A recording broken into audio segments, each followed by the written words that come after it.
시선 집중은 촌철님들의 다양한 목소리를 기다립니다. 짧은 건 50원, 긴 건 100원인 문자메시지 샵 8001번, 스마트 라디오 미니와 유튜브 라이브로도 시선 집중과 함께하실 수 있습니다. 믿고 듣는 진품시사 김종배의 시선 집중. 네, 함께할 세 분 소개해드리겠습니다. 외교부 제1차관을 지낸 최종건 연세대 교수 모셨습니다. 어서 오세요. 네, 안녕하세요. 그리고 하상응 서강대 교수 모셨습니다. 어서 오세요. 안녕하세요. 그리고 정치철학자 김만권 박사 모셨습니다. 어서 오세요. 네, 안녕하십니까. 네, 세 분 이렇게 설 특집 처음부터 끝까지 함께해 주셔서 감사의 말씀을 다시 한번 드리고 제가 특별한 주문을 좀 하나 하겠습니다. 내일이 바로 그날입니다. 윤석열 전 대통령 내란 우두머리 사건 선고일입니다. 자, 어떤 판결이 나올지 그리고 또 어떻게 판결해야 된다고 생각하시는지를 한번 좀 여쭤보겠습니다. 우리 김만권 박사님이 좀 먼저 말문을 좀 열어주시죠.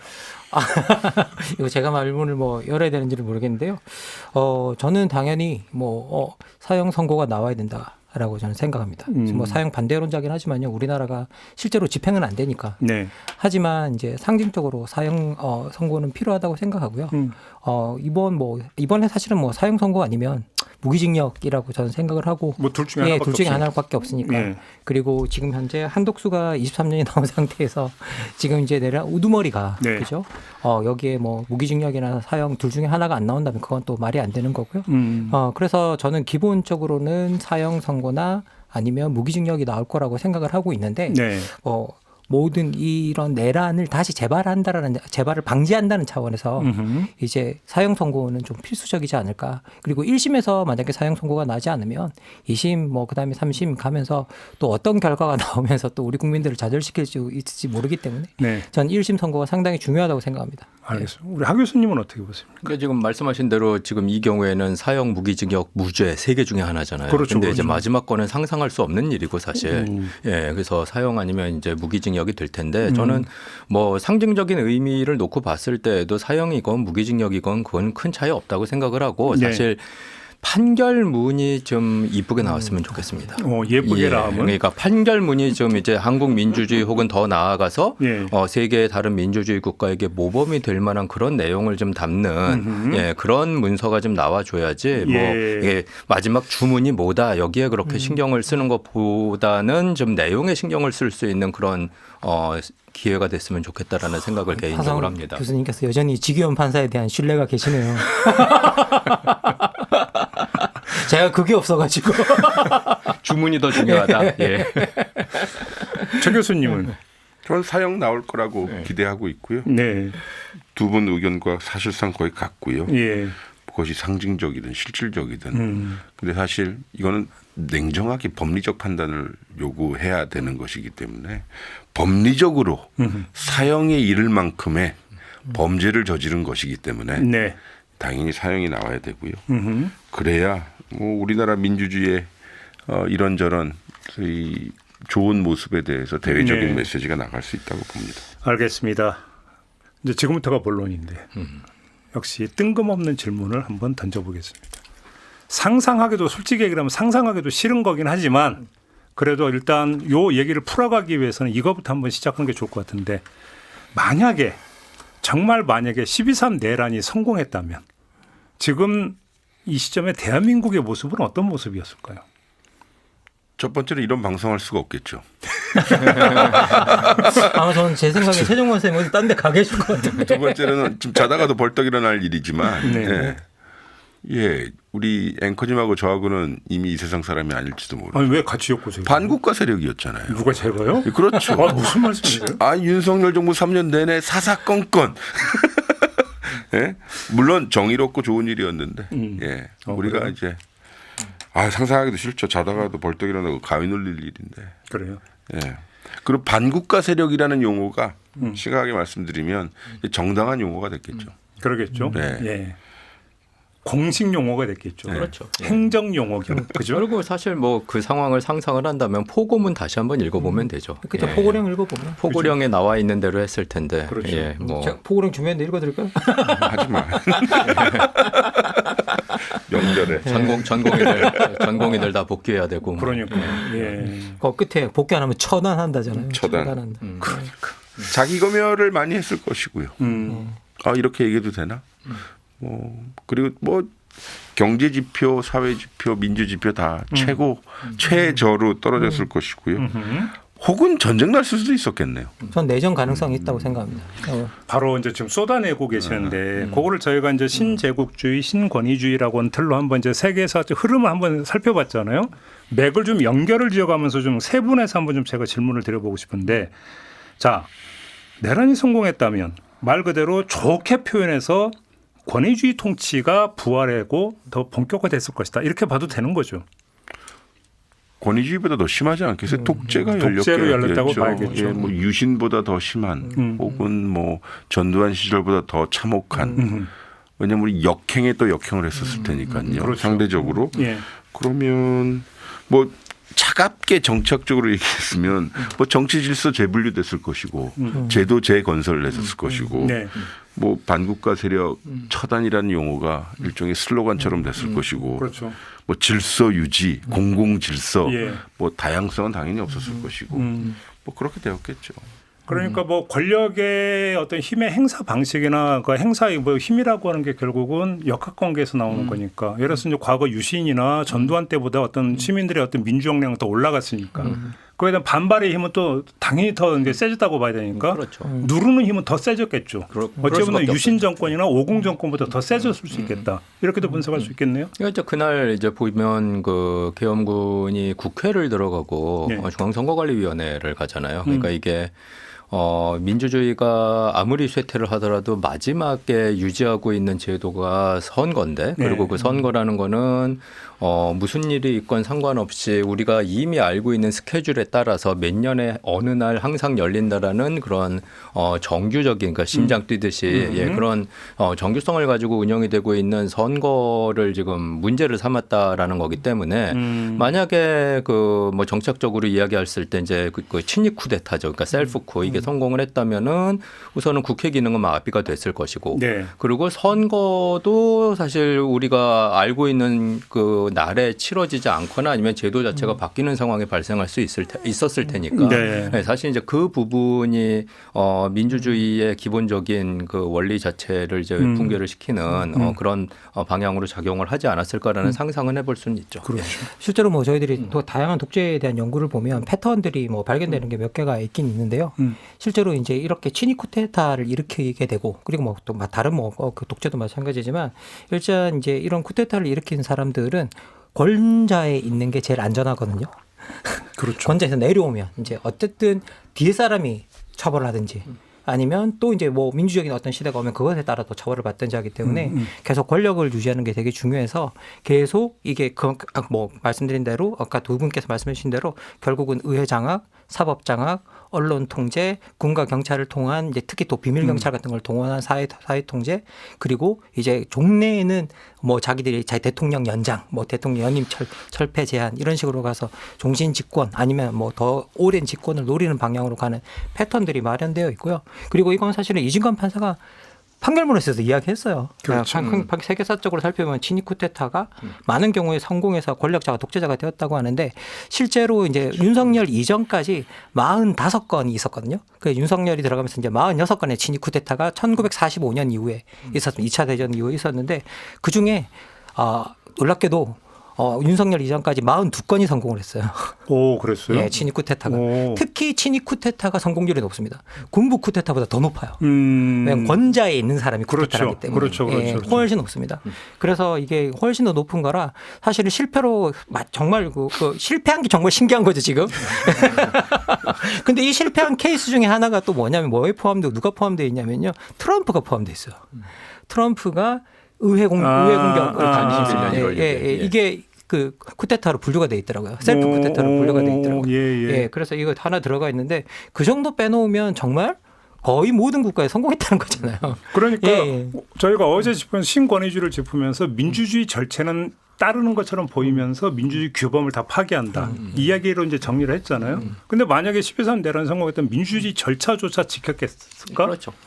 어제 예, 저희가 예. 분류했던 것은 또 다른 예외적 모델이 될 수도 있는 거 아니겠어요? 그러니까 이제 아까 말씀드린 대로 이제 선거 자체를 문제시 삼으니 그러니까. 예, 궁극적으로는 뭐 선거를 없애자라는 식의 이야기가 힘을 얻을 수도 있는 상황이 만들어졌을 것이고 그렇겠네요. 예, 그러면 그렇죠. 예, 우리가 상상할 수 없는 상황으로 이제 이어졌겠죠. 그렇죠. 근데 여기서 이제 잠깐 또 새길로 빠지면 저는 방송에서 몇 차례 그 한번 제기를 한 적이 있었는데 만약에 12.3 내란이 성공했다면 윤석열 전 대통령이 정말 자기 생각대로 장기 집권을 할 수 있었을까?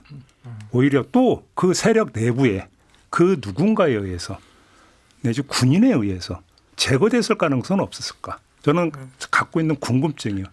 뭐 어차피 이건 뭐 이제 실패했기 때문에 증명할 방법은 없지만 좀 궁금하기도 해요. 그런 점에서. 저는 좀 다른 생각이에요. 어떻게요? 쿠데타를 일으켰던 세력들 그리고 지금도 그거를 좀 애매하게 좀 정당했다라고 주장하는 사람들, 여의도에 있는 사람들 중 혹은 아주 극렬하게 여전히 윤핵관을 주장하는 사람들의 공통점이 뭐냐면 비겁해요. 뭐가 비겁하냐면 강자한테는 순응하는 강약 약강이에요? 예, 그렇죠. 이번에 그 쿠데타가 성공했다면 네. 그래서 소위 얘기한 철권 정치가 이루고 군인을 앞세웠다면 대부분 다 조용했을 겁니다. 그렇다고. 최소한 3년에서 5년 정도는. 그렇겠죠. 그쵸? 초기는 한- 그랬겠죠. 그거 제가 봤을 때는 대충 연임제 만들고 한 10년 정도 갔을 겁니다. 예. 윤석열. 네. 그렇게 보죠. 그리고 김건희로. 시나리오가 그렇게 되는 겁니까?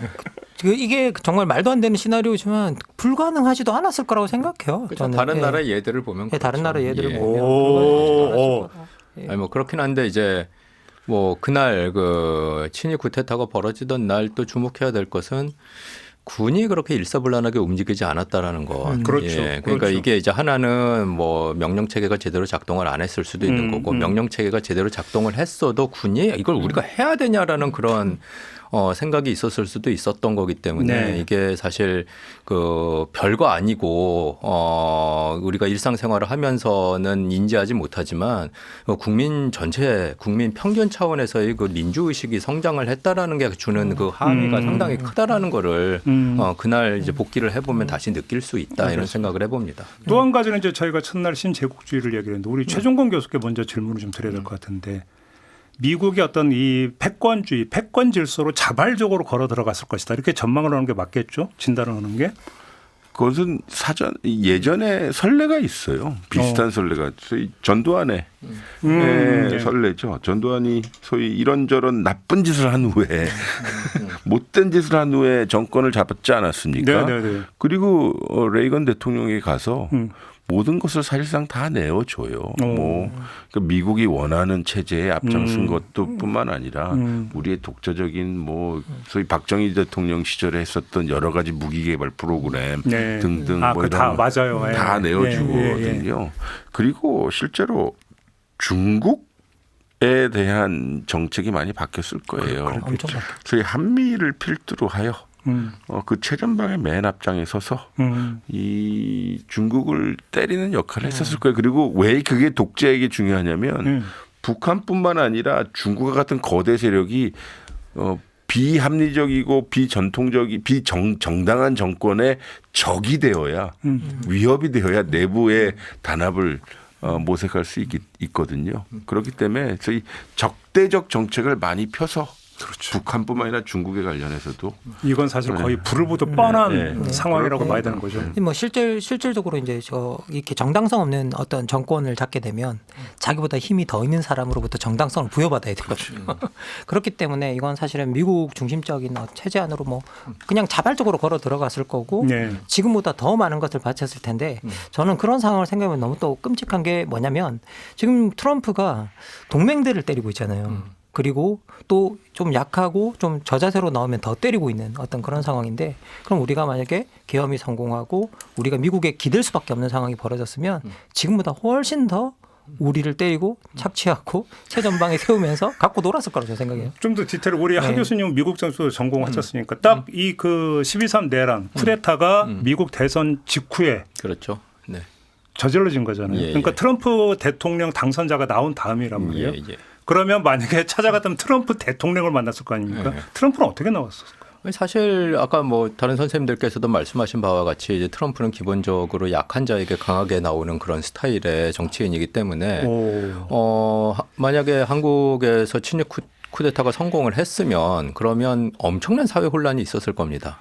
당연히 이제 우리 그 민도가 높기 때문에 엄청나게 많은 국민들이 이 상황을 받아들이지 저항을 않겠죠. 했겠죠. 저항을 했을 거고 예. 그럼 그 저항을 또 이제 진압하기 위한 여러 가지 방법들이 있었을 거고 그게 이제 결국에는 밖에서 봤을 때는 아 대한민국이라는 나라가 지금 엄청난 정치 혼란, 사회 혼란에 있구나. 그럼 사실 이용을 하겠다 혹은 무언가를 얻어내겠다라고 생각하는 트럼프 입장에서는 참 다루기 좋은 대상이겠죠. 그렇겠죠. 예, 그렇죠. 그런 식으로 보시면 이게 뭐 자발적으로 미국 질서에 편입하냐 이 문제가 아니라 미국 특히 트럼프 대통령, 트럼프 행정부의 미국에 상당히 엄청난 약점을 보이는 그런 상황이 전개가 되지 않았을까라고 예측을 해볼 수가 있겠습니다. 그러니까 트럼프 대통령의 뭐 그 자기 입에 그러니까 민주주의나 인권을 올리는 걸 별로 본 적이 없기 때문에 그러니까 또 뭐 전통적인 미국의 스탠스, 뭐 민주주의에 대해서 뭐 어떻게 했다, 인권이 침해되고 있다 이렇게 하면서 한국에 대해서 어떤 차원에서 스탠스를 잡고 바라봤을 가능성이 오히려 더 적어지는 거 아닙니까? 트럼프 정권에서 이것이. 근데 기형적으로 한미 관계가 당연히 전개되겠죠. 그러니까 성공한 윤석열은 미국의 누구와 먼저 연대할 것인가라고 생각을 해보면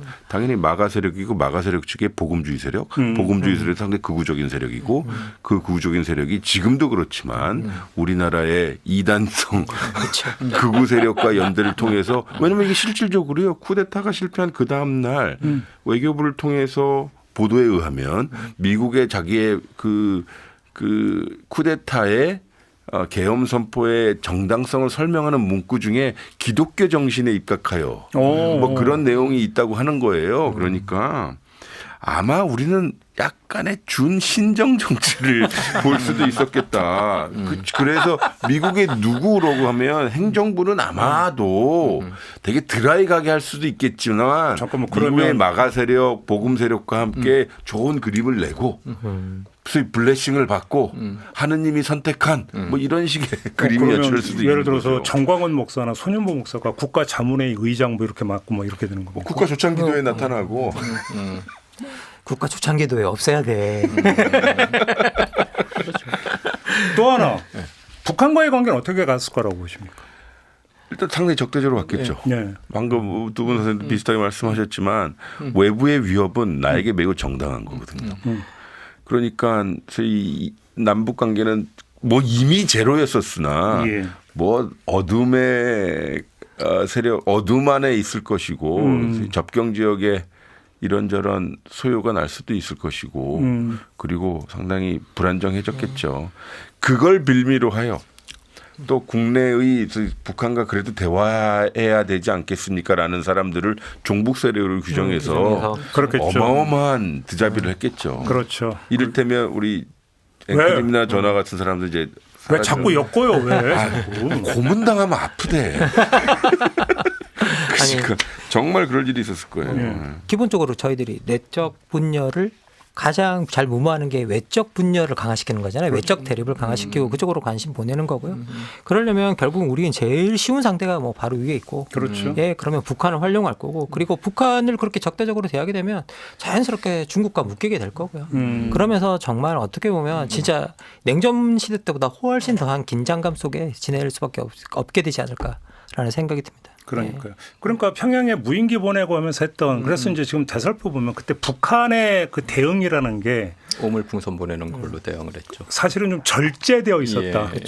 그 되돌아보면은 사실은 그런 점에서 오히려 이제 북한이 더 우려했던 게 아니냐. 한반도 상황. 북한이 약간 상황 통제를 느낌이잖아요. 그러니까요. 그렇게 봐야 되는 거 아니에요? 요 부분은요. 그러니까 안보학자들, 당연히 정치학자들, 사회과학자들이 매우 중요한 케이스 스터디, 사례 연구로 봐야 돼요. 그렇죠, 그렇죠. 통상적으로 우리가 북한이 도발한다라는 표현을 많이 쓰고 그렇죠. 실질적으로 도발의 주체는 북한인데 이 사안은 이제 법적으로 완전히 공개가 될 것이고 그러면 사회학자 입장에서 케이스가 나오는 거거든요. 네. 그러면 우리 쪽에서 만약에 도발을 했고 혹은 유인이라는 이름이지만 그리고 북이 왜 말씀하신 대로 신중히 대응했냐라고 했었을 때 네. 북도 나름대로 소위 그들의 입장에서 남한의 이런 동향을 면밀히 보고 있었다는 것. 그렇죠. 그리고 당시 정부의 속성을 알고 있었다는 것. 그리고 그 김여정이 당시에 그 미국을 향해서 막 얘기했죠. 내놓은 그 담화문을 보면 제가 정확한 워딩은 생각이 나지 않지만 미국아 제발 남한 애들 좀 말려줘 이런 스타일의 맞아요. 뉘앙스의 문장이 나왔거든요. 그렇죠. 그러니 상당히 창피한 일입니다. 이 모든 거를 지금 생각해 볼 때 이런 일이 벌어질 거라는 거를 조금이라도 생각하지 못하고 친일 쿠데타를 저지른 것인가라는 또 이제 질문이 그러니까 그러니까 뭐 장기 플랜까지는 없더라도 이걸 만약에 성공을 한다면은 이런 상황이 벌어지겠구나라는 시나리오를 본인이 짜거나 아니면 옆에 있는 사람들이 어느 정도 이제 이야기를 하고 그랬을 텐데 그런 게 전혀 지금 없이 진행이 됐다라는 게 어떻게 보면 가장 어처구니가 없고요. 그렇죠. 예, 근데 하나 이제 좀 돌이켜서 생각을 해보면 그럼 왜 도대체 그럼 2024년 12월 3일에 이 일이 벌어지게 되었나? 그럼 이제 그 당시 대통령 본인의 입으로 이야기한 거는 국회가 말을 안 들어서 그렇다. 뭐 이런 얘기였어요. 국회가 말을 안 듣는다는 게 뭐 국회에서 이제 뭐 법을 만들면 그러면 본인이 계속 지금 거부권을 행사를 했죠.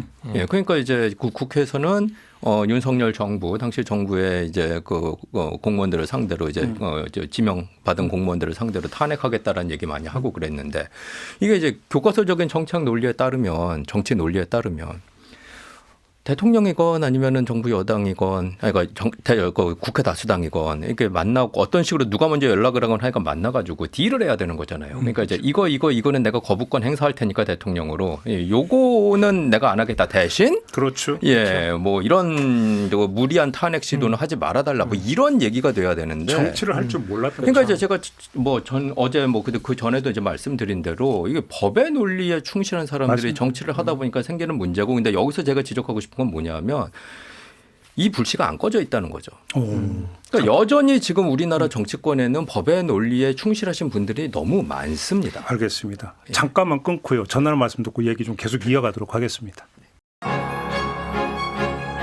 뉴스의 이면을 파헤치는 삐딱선 정신.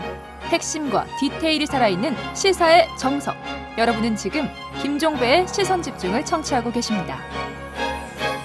네, 김종배의 시선집중이 마련한 설 특집 3부작. 오늘 그 마지막 시간으로 내란의 세계사적 위치를 좀 짚어보고 있는데요. 세 분과 함께하고 있습니다. 정치철학자 김만권 박사, 하상흥 서강대 교수, 최정권 연세대 교수 세 분과 함께하고 있는데요. 조금 전에 일부를 마치면서 시간 관계상 우리 하 교수님의 이제 말씀을 좀 제가 좀 끊었는데 사실은 그런 점에서 놓고 보면 제가 12월 3일 그날 밤에 막 이제 방송을 진행하면서 여러 사람과 인터뷰를 하면서 가장 기억에 강렬하게 박혀있는 규정이 하나 있어요. 한 의원이 뭐라고 했냐면 무능한 미취광이라고 규정을 했어요. 딱 그 순간에. 조금 전에 이제 했던 말씀에도 결국 맥이 다 있는 게 바로 그 부분인 것 같아요. 그러니까 정치를 할 줄 몰랐고 그것들을 또 선악의 이분법으로 그러니까 법이 갖고 있는 속성 거기에 따라서 이걸로 보고 그런 거 되게 좋게 표현해서 경직되어 있고 다른 것들은 전혀 볼 줄 모르는 그래서 이제 나타난 게 그럼 12.3 내란 아니냐 이렇게 규정해 볼 수도 있을 것 같아요. 이게 사실 이렇게 법적 논리는 응보이고 정치 논리는 사실은 타협인데. 멋있는 말입니다. 예. 완전히 서로 다른 논리거든요. 근데 진짜 우리나라는 또 하나 문제가 뭐냐면 법대 출신이 너무 정치인에 많아요. 법대 출신이 너무 압도적으로 또 많고 그리고 거기다가 지난 정권 같은 경우에 검사 정권이었고요. 그리고 특히 이제 검사들 같은 경우에는 이기고 지는 게 다잖아요. 이제 법정에서. 그렇죠. 승부의 논리죠. 그렇죠. 승부의 논리고. 그러니까 자기들 스스로는 칼잡이라고 부르잖아요. 네. 예, 그러니까 이게 그런 사람들이 정치에 들어와서 이게 뭐 정치를 한다? 이게 말이 안 되는 거죠. 그래서 사실 이런 분들이 정치에 들어오면 여러 정치 과정을 통해서 타협하고 조정하는 법이 트레이닝이 돼야 되는데 훈련이 돼야 되는데 윤석열 정권 같은 경우에는 윤석열 부터 그 훈련이 안 되어 있던 사람이죠. 예, 그러니까 이게 뭐 지난 정권 같은 경우에는 뭔가 타협이나 조정이 이루어질 수 없었고요. 예, 거기 그런 타협이나 조정이 특히 다수당이 자기 당이 아닌데 타협이나 조정 없이 정치를 한다? 이건 있을 수가 없는 일인데 완전히 그래서 실패할 수밖에 없는 정권이었어요. 알겠습니다. 지금부터는 좀 약간 역측면을 좀 한번 좀 얘기를 했으면 좋겠습니다. 저희가 신제국주의 흐름이라든지 신권위주의 흐름을 짚으면서 그때 사실은 안 짚었던 게 뭐냐면 이거에 대해서 주권자들이 어떻게 대응하면서 막아냈는가. 사실 이 부분은 안 짚었는데 막아내지를 못하니까 그 흐름이 가속화됐던 거 아니겠습니까? 근데 이걸 기준으로 12.3 내란을 저지하고 무산시켰던 우리 민주시민의 역량에 대해서 그다음에 그것이 또 갖는 세계사적 의미도 있기 때문에 이걸 좀 짚어봐야 될 것 같은데 그냥 이거저거 떠나서 대단했던 거 아닙니까? 아니 뭐 실제로 엄청나게 대단하고요. 이 독재 연구 또 이야기하게 되는데 독재 연구 이렇게 들여다보면 이렇게 비상계엄이나 비상 조치가 나오고 어떤 군가 이런 게 투입이 되면서 이런 일이 일어나면 이게 이런 친위 쿠데타가 실패하는 제일 중요한 원인을 뭐라 그러냐? 군과 경찰이 소극적이거나 배신하거나 반응하지 않을 때. 그렇죠. 라고 이야기를 하고 있거든요. 그게 제일 중요한 요인이라고 이야기를 하고 있습니다. 근데 이 군과 경찰이 반응하지 않는 더 중요한 요인이 있어요. 시민들이 거리로 나올 때. 그렇죠. 예, 민주사회에서.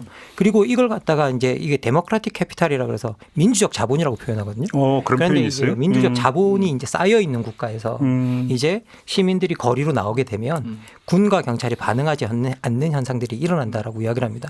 그래서 한국 같은 경우에는 그런 점에서 우리가 사실 이게 또 세계사적으로도 큰일이 날 뻔했던 게 뭐냐라고 하면 이게 정치학에 몇 가지 법칙이 없는데 이게 아담 셰브르스키라는 사람이 발견한 이제 그 1950년대부터 90년대 사이 모든 국가를 다 해서 통계를 돌린 걸 들여다보면 일정 소득 이상의 민주주의는 안 망해요. 절대. 불멸합니다. 그런 연구 결과가 있어요? 그 당시로는 6,055달러였어요. 1985년 기준으로. 예, 1985년 기준으로.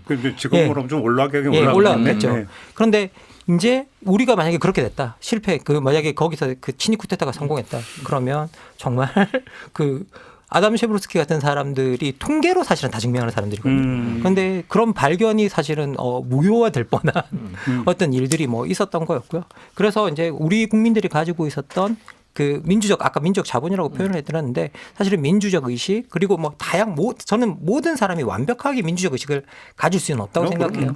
하지만 이 위기 상황에 대응해서 민주주의를 지켜야 된다고 해서 나와서 모든 걸 대응했던 어떤 그런 상황들을 들여다보면 우리 시민들의 민주적 자질이 저는 상당히 뛰어나다라고 생각합니다.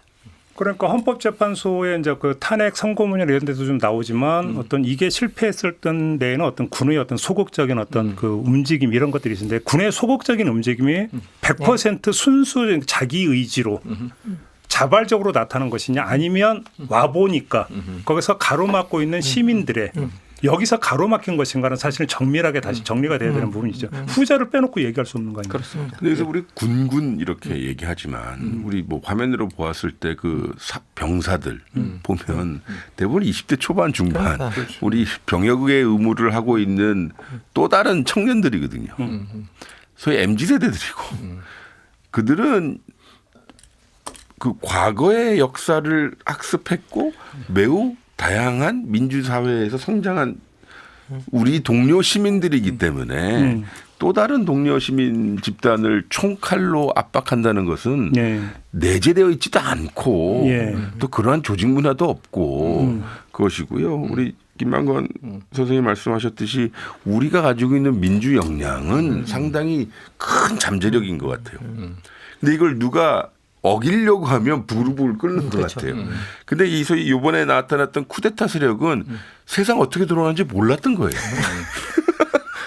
자기네들이 보호했던 시민들이 얼마나 영어의 표현을 빌리자면 코스모폴리탄했고 세계적이고 앞서 있고 금방 뭉치고 매우 평화적인 집단인지를 몰랐던 거예요. 그만큼 괴리가 있었기 때문에. 그렇죠.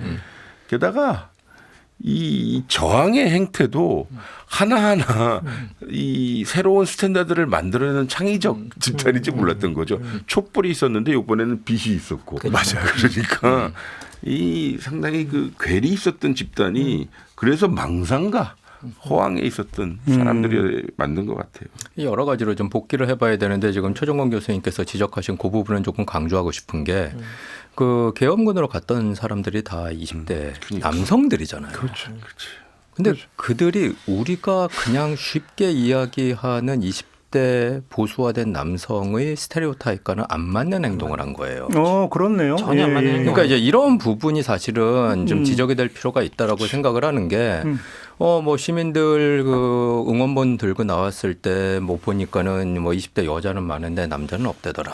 그리고 이제 전체적으로 지금 20대 남성에 대한 보수화 문제를 많은 곳에서 지적을 하고 있는데 아주 좋은 발례라고 저는 생각을 합니다. 이게. 그 발레다. 예. 그러니까 이거는 좀 깊이 있게 분석을 해볼 필요가 있는 내용이 아닐까. 그러니까 예. 불만이 있을 수는 있지만은 이게 결정적인 선을 넘는 건 아니다라는 이제 이런 부분을 좀 초점을 맞춰갖고 보면 예. 좀 필요 이상의 뭐 젠더 갈등이라든가 이런 논의가 조금 좀 차분하게 진행이 될 수 있지 않을까라는 생각을 좀 어허. 소심하게 해봅니다. 그러니까 사실 가장 인상 깊었던 장면이 철수 명령이 내려졌을 때 특전사 대원 한 명이 시민들을 향해서 죄송하다고 고개 숙이고 그러니까 되돌아가는 장면. 너무나 인상적이고 상징적인 우리 거죠. 정치 철학 혹은 우리 정치 일반에서 저희 시민 불복종이라는 용어를 쓰는데 이건 소위 병사 불복종. 토크빌이 옛날에 했던 이야기처럼 이건 병사 불복종이라 해야 될지 혹은 시민 불복종이라 해야 될지 네. 군함은 일사불란의 명령으로 하는 건데 사실 우리가 소극적인 표현이라는 표현을 쓰지만 사실 불복종이거든요. 그렇죠. 그래서 저는 이제 좀 더 생각해봐야 될 게 거기에 출동했던 군인들은 오랫동안 트라우마가 남을 것 같아요. 사실은 자기가 어떠한 방식으로건 시민과 대치하면서 총칼을 겨눈 셈이 돼버렸잖아요. 그거는 자기 인생에 엄청난 오랜 동안의 트라우마로 남을 것 같고요. 그래서 그 친구들 자꾸 이게 나이가 들어가지고 자꾸 눈물이 많아져가지고. 지금 울먹하신 거예요? 예. 예. 아유, 그 친구들 생각해요. 보기 왜냐. 그 친구들 생각해 보면 이게 참 권력이 어떻게 하는가에 따라서 사실 우리 동료의 시민들인데 그 젊은 세대들이 가지고 평생 동안 사실은 가지고 가야 될 어떤 일종의 트라우마라고 생각이 들거든요. 그러니까 아들뻘이죠. 그러니까 아들뻘인데 제 아들도 뭐 작년 초에 제대했습니다만 그러니까 재작년이죠. 아유 네가 나라를 지켰냐라는 이야기를 할 정도로 아니 왜 자식을 그렇게 폄하하고. 아니 이를테면 제 눈에는 그러니까 아직 어리게 어린 보이죠. 낸데. 다 어리게 보이죠. 어린 네. 낸데. 아유 네가 나라를 지켰냐 이러거든요. 근데 사실 다 누군가의 아들이고 그렇죠. 예. 누군가의 자식인데 참 그러니까 나쁜 사람들이에요. 쿠데타 세력한 네. 그 사람들은요. 그러니까 국민을 혹은 군을 도구로 삼은 아주 나쁜 사람들이에요. 근데 역으로 보면은 저는 한편으로 되게 다행이다 싶은 생각도 들고 너무나 큰 소득이라고 봤던 게 뭐냐면 세대 단절. 그러니까 그렇죠. 어떤 민주주의 정신이라든지 민주항쟁의 경험이라고 하는 것이 세대를 거듭하면서 단절되어 버리는 이 현상에 나타날 수 있는데 12.3 내란으로 인해서 오히려 이것이 방지가 됐다. 오히려 그것이 그러니까 라떼는 마냐라고 하는 어떤 라떼 화법으로 전수된 것도 아니고 옛날 이야기식으로 그랬나 보다 꼰대들은 이런 것도 아니고 이제는 뭐냐면 10대 20대가 응원봉을 들고 나서 직접 그걸 막았던 자기 경험이 이 민주혁명이라는 게 세대를 거듭해서 계속 전승될 수 있는 중요한 계기가 확보가 돼. 이것도 되게 큰 소동 아닙니까? 그렇죠. 그 점에서. 이제 뭐 이제 계엄을 겪지 않은 사람들이 없는 거죠 이 땅에. 그러니까요. 예. 그러니까. 저희 애가 농담 이렇게 웃으면서 그렇게 이야기하더라고요. 아빠, 난 겨우 8살인데 계엄을 겪었어. 아, 그래요? 예. 8살짜리가 그런 얘기를 해요? 그 이야기를 하더라고요. 그래서 그걸 제가 뭐 시킨 것도 아니고 자기가 그냥 그렇게 이야기를 하더라고요. 그래서 사실 생각해보면 이제 하상훈 선생님께서 모든 세대가 다 이제 계엄 세대가 돼버렸다라고 이야기를 하셨는데 이게 사실 농담이 아닌 겁니다. 근데 상당히 비참한 거예요. 생각해보면 사실 87년 이후에 우리가 생각해보면 진보든 보수든 우리가 어떻게 대립하고 있던 저는 진짜로 민주적인 안정적인 질서 그리고 이걸 평화롭게 유지해야 된다라는 어떤 암묵적 합의는 있었다고 생각해요. 네. 근데 그 합의가 깨진 순간이었고 그 합의를 깨뜨린 순간이었고요. 예, 그래서 이게 상당히 우리한테 중요한 자산으로 내려오던 건 하나가 사실은 망가진 순간이었다라는 생각이 좀 듭니다. 그래서 이제 우리가 이게 그 정치적 대립과 갈등을 어떻게 해결할 것인가라고 이야기할 때 사실 우리가 어떻게 갈등하든 이거 말과 설득으로 풀어내야 되는 일인데 이게 폭력이나 이런 수단으로 가버렸다라는 것 자체가 우리 민주주의의 역사에서 이제 뭔가 이걸 잘 대응해냈다는 점에서는 그렇죠. 정말 우리가 큰 수확이었지만 또 한편으로는 뭔가 우리 안에 있던 내적 합의가 깨졌다라는 점에서는 이제 좀 불행이었다라는 생각도 듭니다. 근데 네. 그게 우리가 그 어제 짚었던 신권위주의 흐름, 그 어떤 흐름이 나타나는 국가에 국민들에게 미치는 영향이라고 하는 것들은 없을까도 좀 짚어봐야 될 것 같은데 그 얘기 이제 시작하는 차원에서 우리 하 교수님한테 하나 여쭤보고 싶은 게 미국에서 아이스의 저런 어떤 그 횡포라고 해야 됩니까? 만행 때문에 사람들이 죽어나가는데도 우리의 기준으로 보면 시민들의 대응이 우리의 기준으로 뭔가 좀 약간 뜨뜻미지근하고 뭔가 되게 분산되어 있고 집중되지를 못하고 효율적이지 못하다. 사실은 그런 생각이 들 수도 있거든요. 이건 미국의 특수성으로 봐야 되는 겁니까? 민주 역량으로 봐야 어떻게 봐야 되는 겁니까? 사실은 물리적인 특수성이 좀 있죠. 그러니까 이제 미국 같은 경우에는 이제 대도시에 우리 뭐 서울처럼 사람들이 모여 사는 경우는 거의 없고 그리고 아이스가 문제가 됐던 이제 미네아폴리스 같은 경우에 그 인구 보면 얼마 안 될 뿐만 아니라 사실 흩어져 살고 있기 때문에 시위하려면 차 몰고 와야 되는 거죠. 그렇죠. 예. 시위하려면은 사람들이 모여야 되고 그리고 그 모이는 정도 규모가 상당히 커야 되는데 이게 네. 물리적으로 미국에선 그게 쉬운 상황이 아니기 때문에 우선은 그게 가장 큰 문제라고 볼 수 있고요. 네네네. 예, 이제 그 다음으로는 뭐 민주 역량이 얼마나 이제 강하냐 뭐 이런 문제가 있을 수는 있을 텐데 뭐 미국의 아이스 같은 경우 이제 불법 이민자 색출해 갖고 쫓아내는 일인데 그게 아직까지 여론을 보면은 반반까지는 아니지만은 그래도 미국 전체 그 유권자 중에 35%에서 40%는 찬성? 여전히 뭐 이제 조금 무리가 있긴 하지만 그래도 해야 된다라는 그런 이제 정서가 깔려 있기 때문에 예, 이제 지금 뭐 단순 비교를 하기에는 좀 어려운 그런 상황이 아닐까 싶습니다. 그렇죠. 그럼에도 이제 불구하고 제가 이제 스티븐 레비츠키 이제 하버드대에 있는 정치학과 교수가 하버드 학부인 더 하버드 크림슨의 기관 칼럼이 하나 있어요. 여기에 보면 이게 하버드가 이제 민주주의 편에 서야 된다라는 칼럼을 작년 3월에 다시 썼거든요. 예, 그러면서 이제 트럼프가 헝가리나 러시아, 튀르키예 그리고 베네수엘라의 권위주의적 지도자들처럼 법무부, 연방수사국, 국세청, 군대 같은 정부기관을 다 숙청하고 충성파들로 세워놓고 이제 이 기관들로 언론사들 협박하고 그리고 시민들까지 위협하고 있다. 그런데 놀랍게도 우리 하버드가 침묵하고 있고 우리 같은 지식인들이 다 침묵하고 있고 이거는 상당히 큰 문제다라고 이야기하면서 뭐라고 이야기하느냐. 그런데 이렇게 하면 우리 민주주의가 붕괴될 수밖에 없는데 이런 민주주의 붕괴가 필연적인 건 아니다. 이 권위주의 이런 거 막을 수 있는데 야 지난해 계엄령에 맞선 한국의 시민들을 봐라. 역시. 라고 이야기합니다. 한국의 시민들을 성공적인 동원을 떠올려보라. 사회가 반응할 때만 막을 수 있는 거지. 사회가 침묵하면 결코 못 막는다라고 하면서 여기에 대해서 언론, 기업, 노동조합, 교회, 대학이 다 뭉쳐서 이제 맞서야 된다라고 그렇게 이야기를 해요. 예, 그 점을 보면 지금 현재 상황을 반영하는 이야기는 아니지만 당시에 일부 미국 지식인들도 우리가 소극적이라고 생각은 하고 있었던 것 같아요. 예. 그럼에도 불구하고 제 생각엔 미국은 지금 모습에서 크게 이탈하지 않을 거예요. 별로 뭐 바뀌는 게 없을 물리적인 거다? 요인 상당히 중요하고요. 예.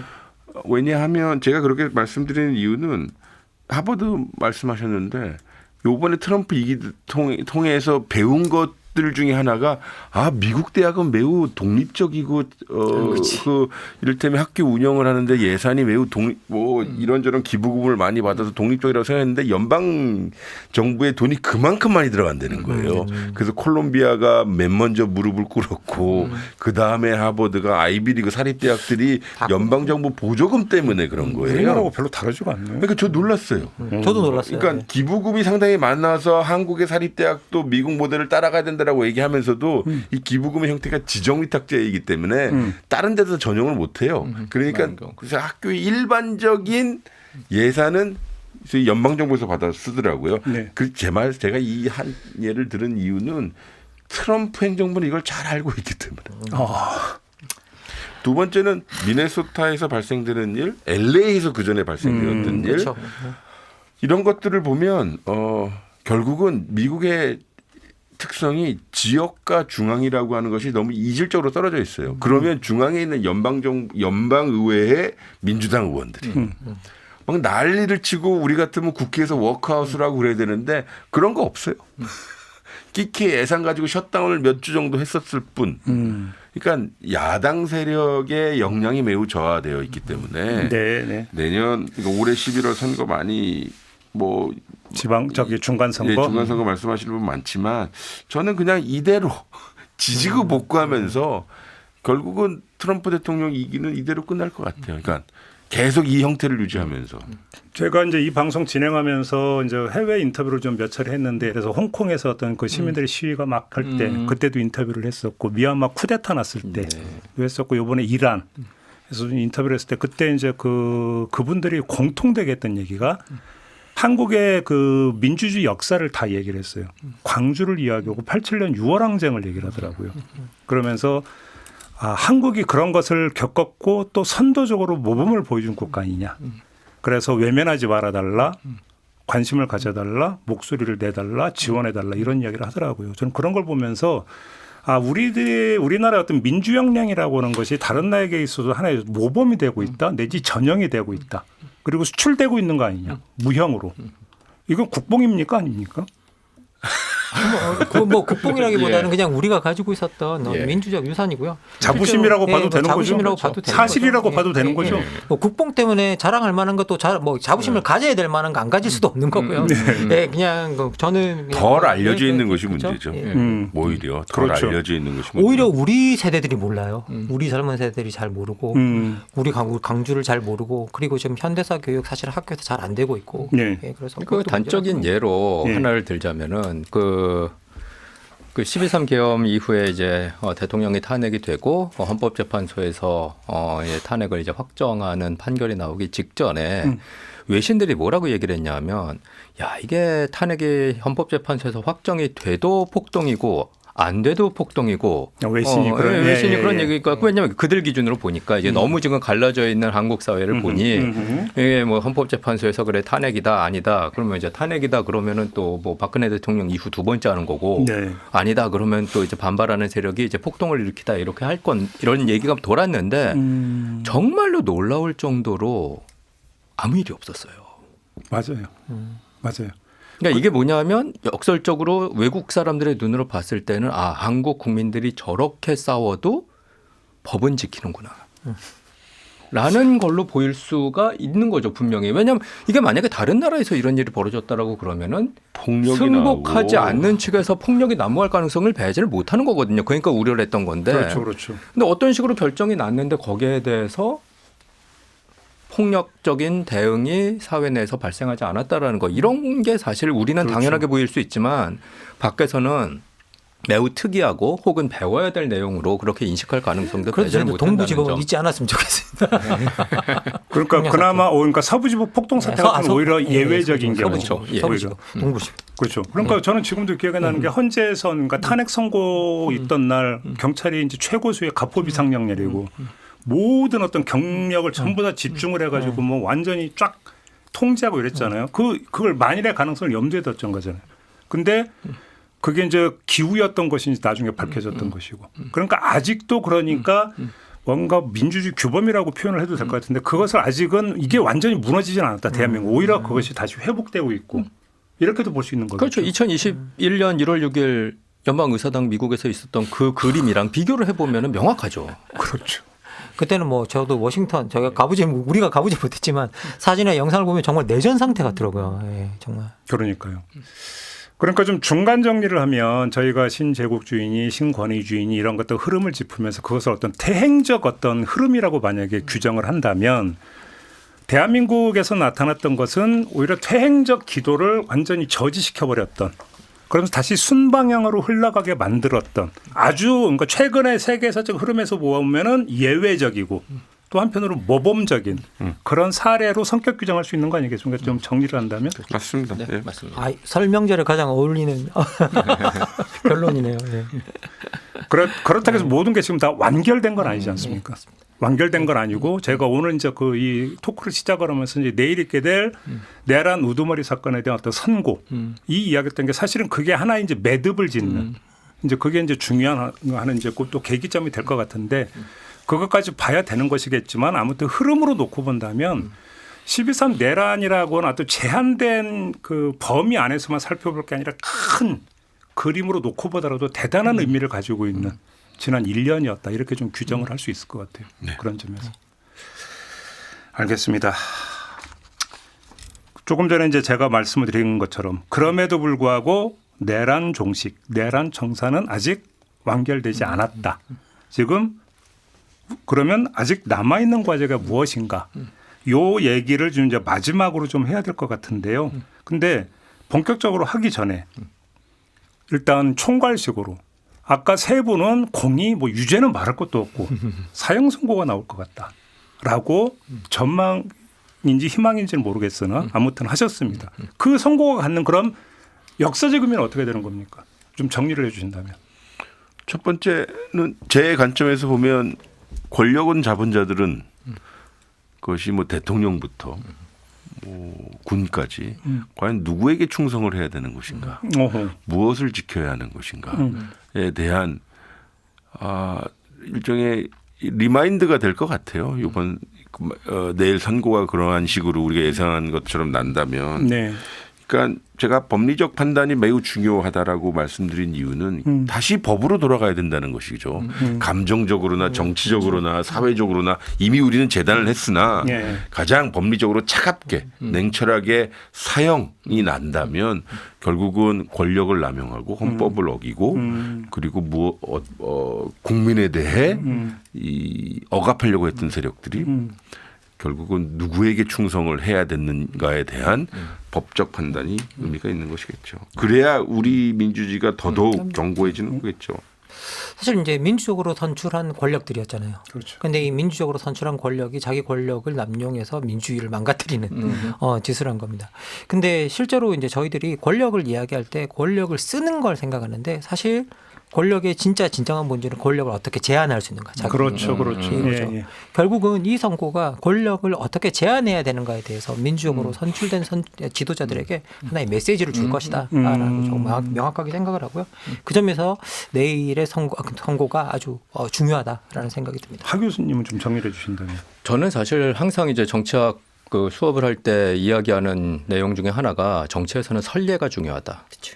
그렇죠. 예, 그러니까 그러면서 이제 드는 예가 2016년 박근혜 대통령 탄핵은 2004년 노무현 대통령 탄핵이 없었으면 못했을 거다라고 이야기를 합니다. 그 얘기가 뭐냐면 선례가 있으니까 해본 적이 있는 거는 정치인들이 할 수 있죠. 그렇죠. 그러니까 이 얘기는 뭐냐면 이름을 떼놓고 뭐 윤석열, 이재명, 뭐 이제 노무현 이름을 떼놓고 대통령이라는 그냥 추상적인 존재를 놓고 생각해 봤을 때 만약에 이번 선고에서 친일 쿠데타를 일으킨 대통령에게 뭐 무죄가 나온다. 그 얘기는 앞으로 있을 대통령에게 너 이거 해도 된다라는 얘기가 되는 거예요. 그렇죠. 그러니까 선례를 남긴다는 입장으로 봤을 때는 이건 뭐 법적 논리 이런 걸 떠나서 어떤 결론이 나와야 될지는 명확한 거죠. 알겠습니다.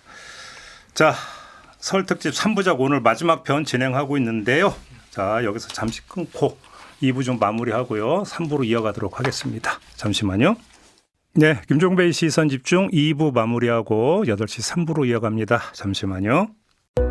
사실 너머의 진실을 쫓습니다. 대한민국 1등 시사 김종배의 시선 집중. 네, 김종배의 시선 집중 설 특집 3부작 오늘 마지막 시간입니다. 내란의 세계사적 위치를 짚어보고 있는데요. 함께해 주시고 계신 세 분 다시 한번 소개해드리겠습니다. 최종건 연세대 교수, 하상응 서강대 교수 그리고 정치철학자 김만권 박사 세 분과 함께하고 있는데요. 자, 3부의 그러니까 소주제로 이걸 적었습니다. 미완의 내란 청산 무엇을 해야 되는가? 요거에 대해서 좀 이야기를 좀 했으면 좋겠는데요. 일단 좀 두 틀로 좀 나눠서 얘기할 수 있을 겁니다. 하나는 세력 청산이 있을 거고 또 한 가지는 제도 보완이 있을 것 같은데 자, 내란 세력이 지금 완전히 우리가 이제 옛날에 많이 들었던 발본 세건까지 됐느냐. 그건 아닌 것 같은데 세 분의 평가는 어떠십니까? 뭐 저희들 내란 청산 이야기하면 기본적으로 내란 청산이 잘 되지 않고 있다라는 데 많은 분들이 저는 동의하실 거라고 생각합니다. 사실 지난 뭐 3개의 특검도 제대로 들어가지 않았고요. 네. 그리고 이제 실제로 뭐 김건희 특검 같은 경우는 보면 그리고 우리 특히 더 문제였던 건 뭐냐면 정말 내란 특검 같은 경우가 정말 잘했나. 라고 생각을 해 들여다보면 저는 그런 것 같지 않다라는 생각이 좀 자꾸 들고요.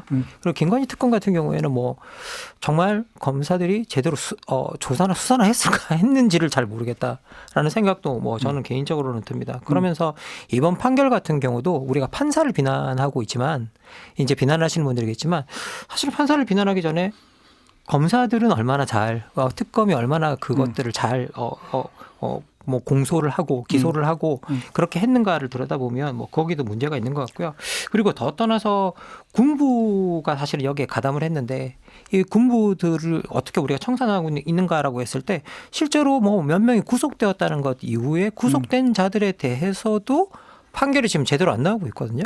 그런 점에서 너무 속도도 느리고 그리고 이 속도가 계속 늘어지면서 뭔가 내란 청산에 뭔가 이렇게 압축적으로 이루어져야 되는 시기들이 있는데 그런 것들을 우리가 완전히 놓쳐버리고 있는 건 아닌가라는 생각이 들고 더 큰 건 좀 민주당이 열심히 하지 않는 것 같아요. 내란 청산. 무슨 말씀이세요? 민주당이 정말 내란 청산에 그 포커스를 두고 있느냐라고 봤을 때 실제로 그쪽으로 이번에 뭐 특검 2차 특검 추천한 것이라든지 다양한 어떤 그런 그 내부를 들여다볼 때 그리고 내부에 지금 그런 문제들로 갈등하고 있어야 될까라는 생각을 들여다보면 지금 다양하게 일어나는 것들. 그러면 저는 좀 지금 여당이 생각보다 내란 청산을 열심히 하지 못하고 있다라는 생각은 저는 개인적으로는 듭니다. 그러니까 이제 가장 상식적으로 갖게 되는 의문이 그러니까 내란에 가담했던 세력이 여러 층이가 있지만 실행에 어떤 참여했던 게 군인데 그러면 지금 군에서 내란에 조금이라도 이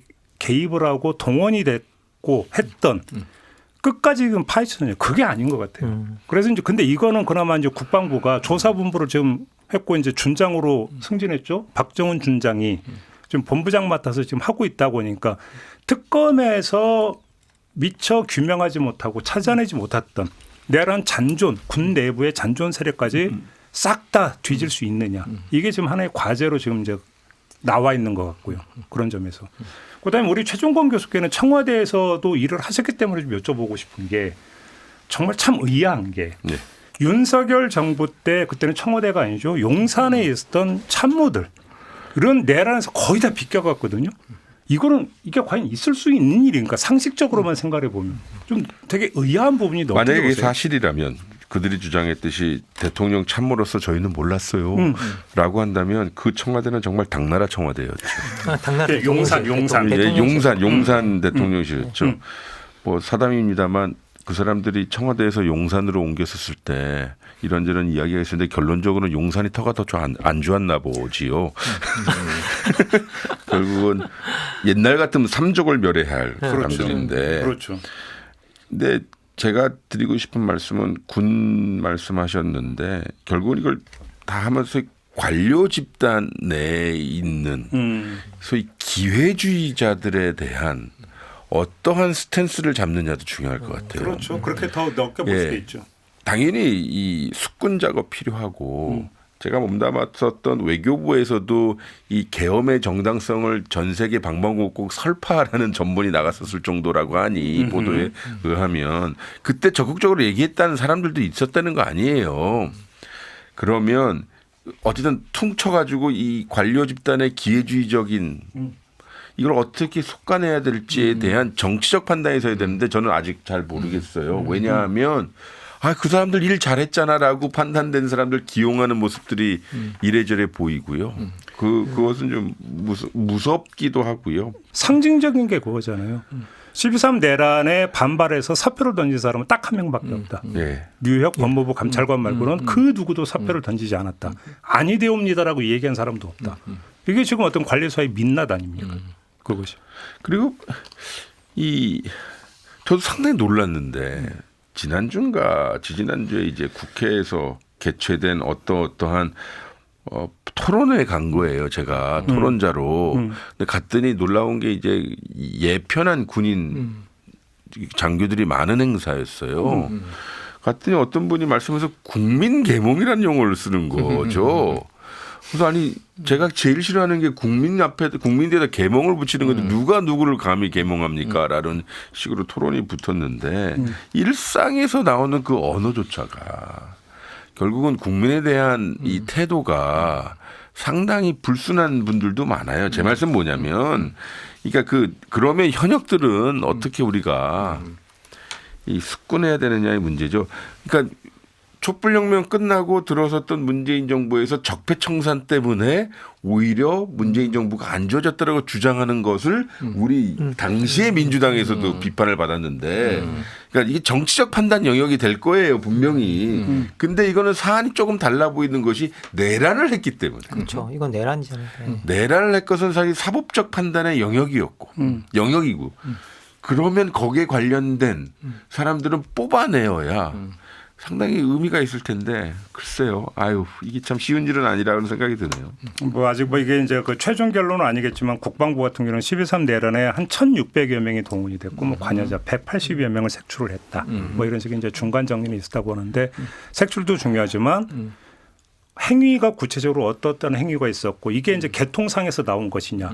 그러니까 문제는 나중에 이제 그러면 어떤 제도적 또 방비책을 만들어야 되기 때문에 다 연결이 돼야 되는 건데 이 부분까지 좀 더 이제 구체적으로 낱낱이 밝혀야 되는 과제가 있는 것 같고요. 조금 전에 이제 최종건 교수가 관료 사회를 말씀을 해 주셨습니다. 이번에 정치 사회인데 이게 지금 전혀 청산이 안 되고 있다라고 아주 상징적인 장면이 윤 어게인이잖아요, 사실은.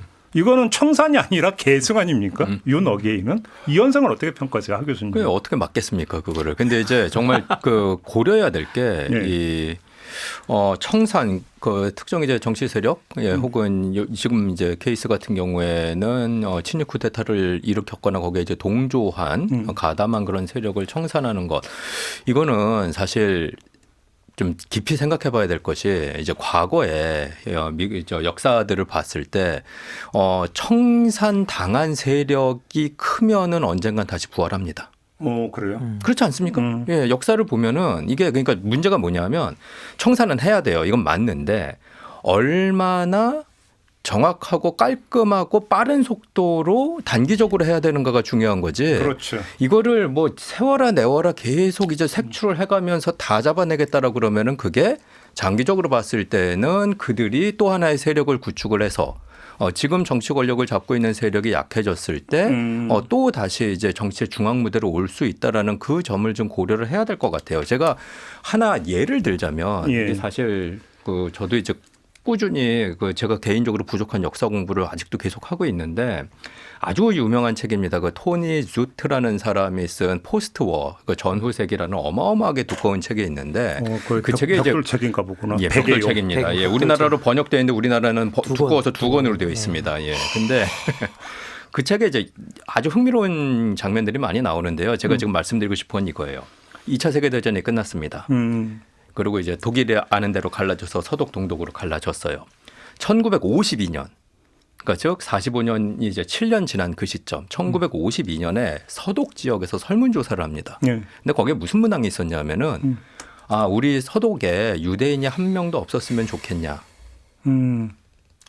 거기에 34%가 동의합니다.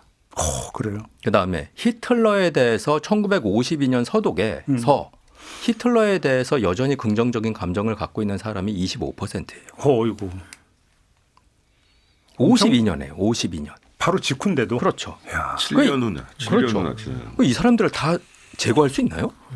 그건 안 되죠. 그렇죠. 그러니까 이런 예들을 좀 잘 생각해 봐야 된다는 거죠. 그러니까 예. 어디까지 우리가 처단을 하고 처벌을 해야 되냐라고 그렇죠. 했을 때 항상 생각해야 되는 거는 이 규모가 너무 커져서 나중에 다른 대안적인 정치 세력이 되는 거를 우리가 허용해서는 안 되고 일부는 처단하고 일부는 정치 권력에서 배제를 시킬 수 있도록 정치 권력을 못 갖게 만들게 한쪽에다가 몰아넣는 게 필요한 거지 이걸 다 제거한다고 그래갖고 될 문제는 저는 아니라고 그러니까 생각합니다. 오히려 상징적이고 확실한 본보기가 그래서 사실은 더 그렇죠. 필요한 거예요. 선례를 좋은 걸 남기는 그런 게 거. 중요한 거죠. 그것이.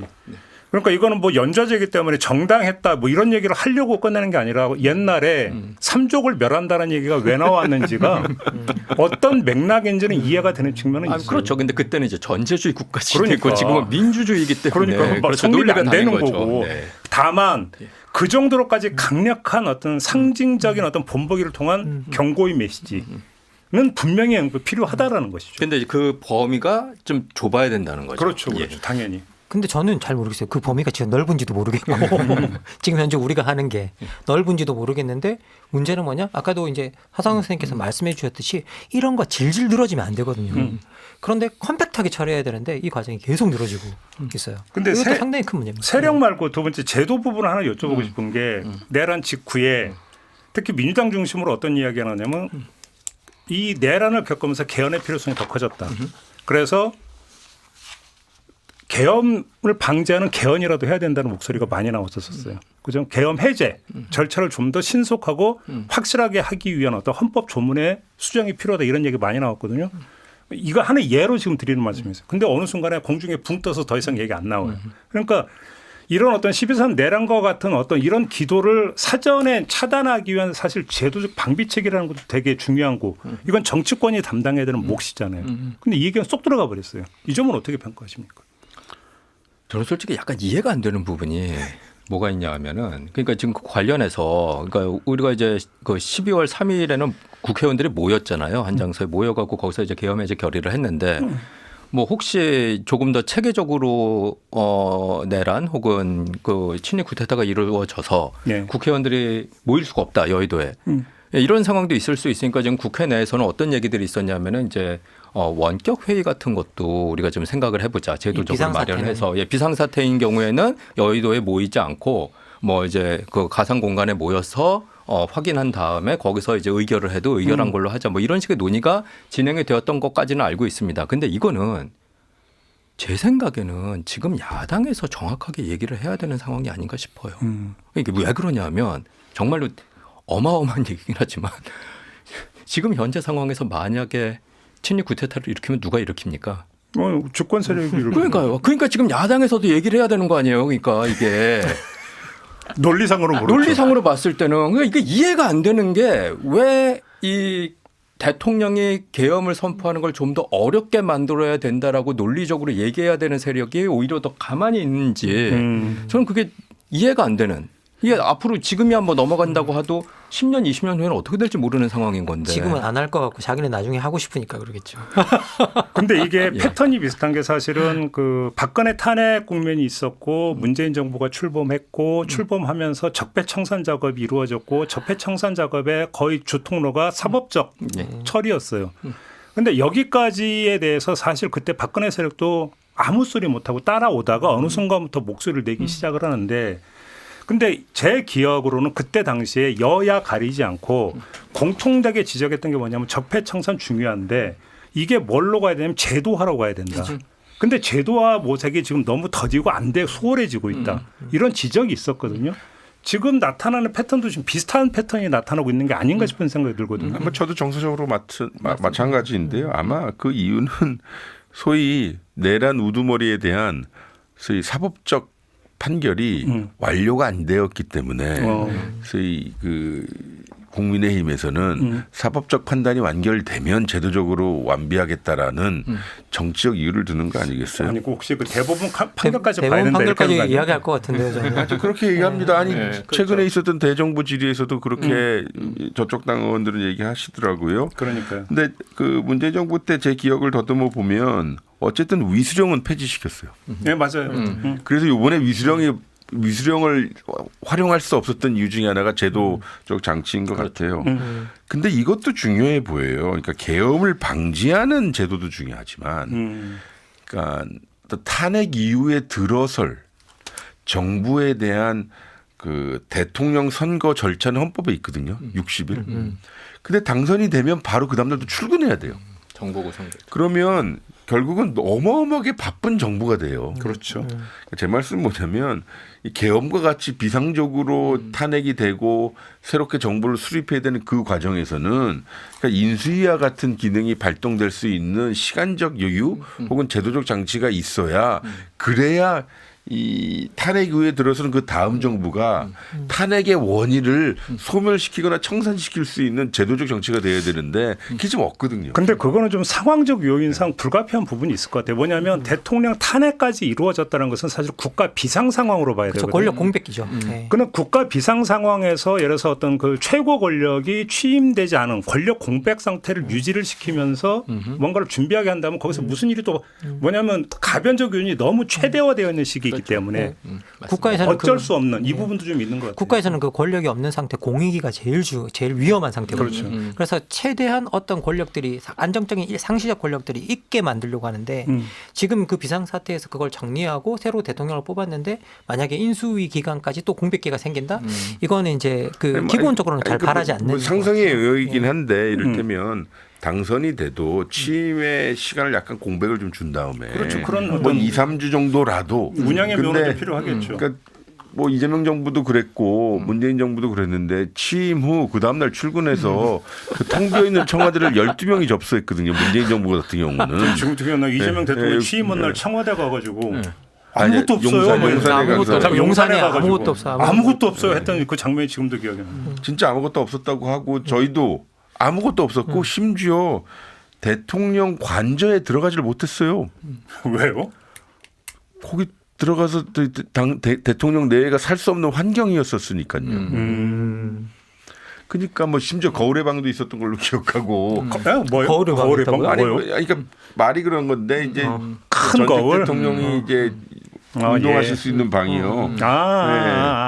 뭔지 그러니까 제 말씀은 뭐냐면 안정적 소위 집권 중요하고 그리고 그 정권을 풀어나가는 데 있어서 토대가 이런저런 관점에서 입체적으로 좀 모색이 돼야 될 것 같아요. 개헌 방지 중요하고 알겠습니다. 탄핵 과정은 이미 나와 있는 거고 그다음 탄핵 이후에 그러니까 계엄 방지도 뭐 이제 계엄을 선포하는 조건을 까다롭게 하는 지금보다 좀 더 그리고 계엄을 해제하는 방법을 조금 더 느슨하게 하고 쉽게 좀 명확하게 하는 그런 작업이 필요한 거죠. 예. 그렇죠. 그다음에 그 마지막으로 이것도 좀 짚어야 될 것 같은데요. 그 내란 발생 원인이자 한편으로는 또 결과이기도 한 게 사실 정서 양극화거든요. 특히나 그 내란을 일으킨 내란 우두머리가 뭐 대국민 담화라고 하면서 했던 것들이 오히려 또 불을 질렀던 측면도 좀 있는 것 같고요. 자, 이 문제는 어떻게 그 해소는 제가 볼 때는 쉽지는 않을 것 같고 어떻게 약화시킬 것인가 또 어떻게 관리할 것인가 이 문제가 되게 중요할 것 같은데. 뭐 결국 교육 문제로 가는 거죠. 그래요. 예. 그러니까 이제 계속 이제 논의하면서 이제 나온 거지만 사실 저를 비롯해서 많은 분들은 정치의 논리에 대해서 배워본 적이 없습니다. 그러니까 이게 뭐 학교에서 배워본 적이 없다는 거죠. 이제 나중 뭐 사회생활을 하면서 그렇죠. 이제 그게 뭐냐면 이제 타협인 거죠. 근데 타협이라는 게 뭐냐면 내가 옳다고 생각해도 양보해야 될 때가 있다라는 게 타협이거든요. 그렇죠. 그리고 내가 손해를 볼 때도 있다라는 게 타협이죠. 승복이네요. 그렇죠. 그렇죠. 그러니까 내가 항상 이기는 게 아니고 그렇죠. 내가 항상 옳은 게 아니고 이게 사실 교과서적으로 보면 되게 쉬운 얘기거든요. 그렇죠. 그런데 이거를 현실 정치에 대입시켜 놓으면은 아니 우리가 인생 살다가도 내가 잘못한 거 아는데도 미안해 한마디 하기 얼마나 힘든데요. 그렇죠. 이제 그게 문제라는 거죠. 예. 그게 문제고 예. 그래서 이거를 미리 좀 가르쳐 줄 필요가 있다. 그래서 뭐 법도 지금 2020년, 2022년에 바뀌어가지고 우리나라 같은 경우 뭐 많은 분들이 아직 인지 못하고 계시지만 만 16세서부터 정당 가입 가능하고 만 18세서부터 출마도 가능하고 투표도 가능하고 지금 이렇게 바뀌었는데 그 나이 때가 다 고등학교거든요.